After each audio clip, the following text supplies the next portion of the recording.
Assalamualaikum dear students, hope you are well and hearty. Welcome to NIEVS Homeschool. This is Fatema Sabrin Shikha, Assistant Teacher of National Ideal English Version School Morning Shift. Today I am going to take agriculture class for the students of class 8 on the topic Chapter 1, Lesson 1. I am repeating, today our topic is Chapter 1, Lesson 1 and it will be reading done today. Students, this is our first lecture and it will be first homework for you. Now students, let's read from Chapter 1, Lesson 1. So let's start. Chapter 1, Agriculture in Bangladesh and International Perspectives. Agriculture is the backbone of the economy of Bangladesh. Even in the era of industrialization, the livelihood of Bangladesh mainly is dependent on agriculture. So from the ancient time, usually we used to depend on agriculture and economically we are dependent on agriculture. However, compared to international agriculture, Bangladesh is under development in many sectors. Though Bangladesh is an agricultural country and rice with fish is our favorite food, the production of rice in Bangladesh is still much lower than other countries like Vietnam, USA, China, Japan, etc. So, like other countries, Bangladesh is still developing. Though the rice is the staple food or main food of Bangladesh, but Vietnam, USA, China, Japan, they are much rich than Bangladesh in producing rice. Considering international perspectives, the agricultural scientists of Bangladesh are now thinking in competitive manners. Once upon a time, 75% of world jute was produced in Bangladesh. This is most important information. In earlier time in Bangladesh, more than 75% of world jute was produced in Bangladesh. But due to increasing demand of rice and use of artificial fiber, farmers reduced jute production compared to rice.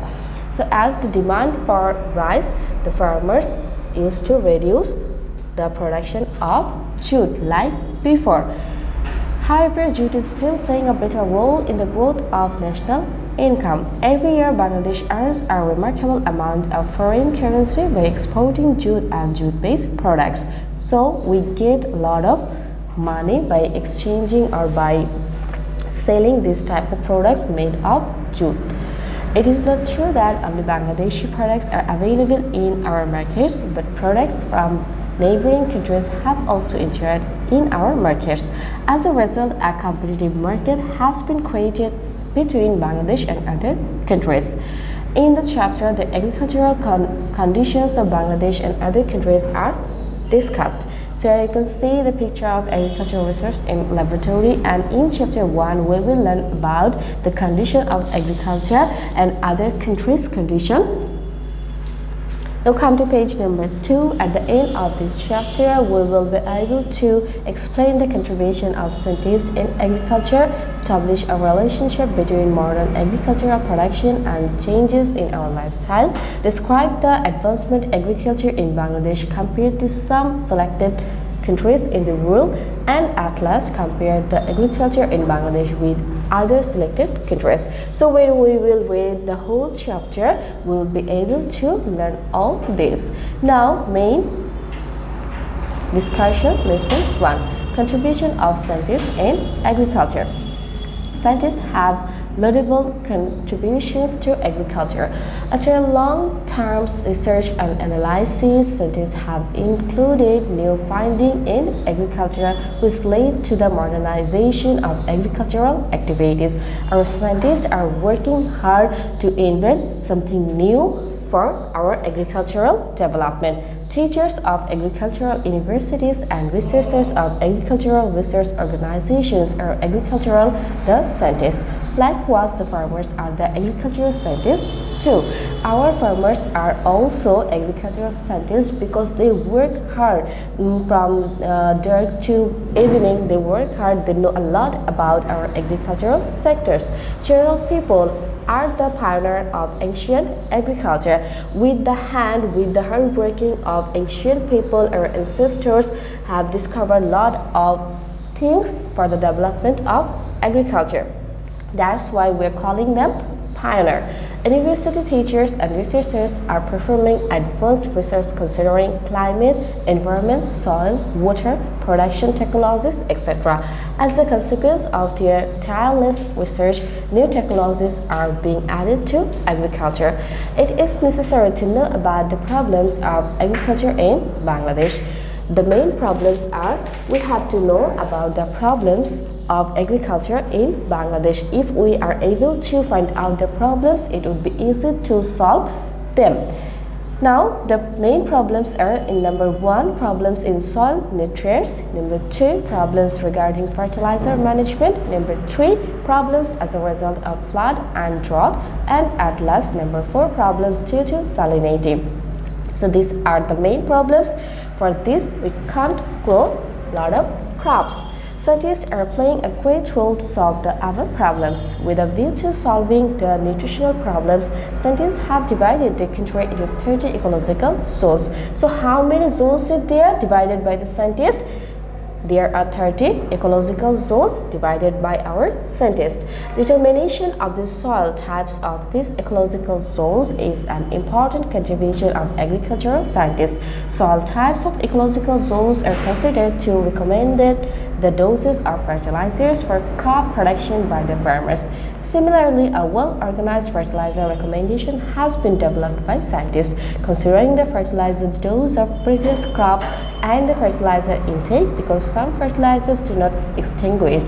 Flood, drought, salinity are the major problems of Bangladesh agriculture. So what are the main problems of agriculture? They are flood, drought, and salinity. These three are the main problems or major problems of Bangladesh agriculture. Scientists have achieved a significant advancement to solve this problem. For example, the Bangladesh Rice Research Institute, in short we call BRI, has invented 4 types of paddy by the name of Kiran, Dishari, Biri Dhan 37 and Biri Dhan 38 as late varieties to be cultivated after the flood. So this type of seeds or paddy like Kiran, Dishari, Biri Dhan 37, Biri Dhan 38, we can cultivate them after flood. Recently, scientists have invented 5 more types of paddy: Biri Dhan 11, Biri Dhan 12, Biri Dhan 51, Biri Dhan 52, and Biri Dhan 79 for the flood-affected areas. So these 5 types of paddy can be effective in flood areas. These 5 types of paddy can remain underwater for 10 to 15 days. This is another important information about these 5 types of paddy. This paddy can remain underwater for 10 to 15 days. This is obviously a significant contribution to agriculture. Drought and salinity are like flood, 2 of the major problems of our farmers. For this, the scientists have invented drought-tolerant paddy Biri 56 and Biri 57. In addition, Biri Dhan 40, Biri Dhan 41, Biri Dhan 46, Biri Dhan 47, Biri Dhan 53, Biri Dhan 54, and Biri Dhan 55 have been developed to cultivate in the salinity-affected land in coastal areas. Through their experiences, farmers are also inventing new technologies which are adding new horizon in agriculture. For example, Haripada Kapali, a farmer from the district of Chiraida, invented a new variety of paddy known as Haridhan. For some plants, plant purs are used as seeds for propagation. Scientists observed an additional advantage of such type of seeds. Propagation with such seeds can produce a seedling identical to its parents, but in vegetative propagation there is no such possibilities. Farmers use vegetative propagation in banana, mango, lychee, orange, rose, etc. Improvement of quality of seed, development of new varieties, seed storage, determining the causes of disease, improving nutritional values of crops, all these are done by the agricultural scientists. Even for harvesting to marketing, ensuring for security and keeping the food healthy, all kinds of technologies are accomplished by agricultural scientists and other scientists by research. So by researching every day or every time, our scientists are working hard and inventing something new so that we can grow more crops, more paddy, ready that can be effective in the time of flood. The activities of other branches of science are also involved with agriculture, not only the scientists of agronomy but also the scientists of soil science, genetics and plant breeding, crop botany, horticulture, entomology, plant pathology, farm power of machinery, irrigation and water management, etc.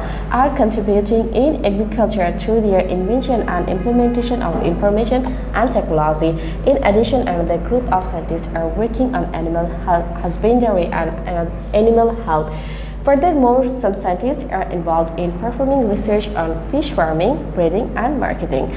Like other countries, we have various research institutes specialized to perform research in those areas. Scientists from those institutes and organizations are playing an important role in different sectors of agriculture. So that's for Chapter 1, Lesson 1. Now students, I'm giving your homework. Your homework will be doing 5 MCQ. From Lesson 1, Chapter 1, you have to do 5 MCQ and it will be your first homework. Students, please do your homework and don't forget to submit your homework copies on every Saturday. That's all for today. Hope you have understood today's topic. Keep practicing at home and abide by your parents. Stay well and see you again. Till then, Allah Hafiz. Assalamu alaikum.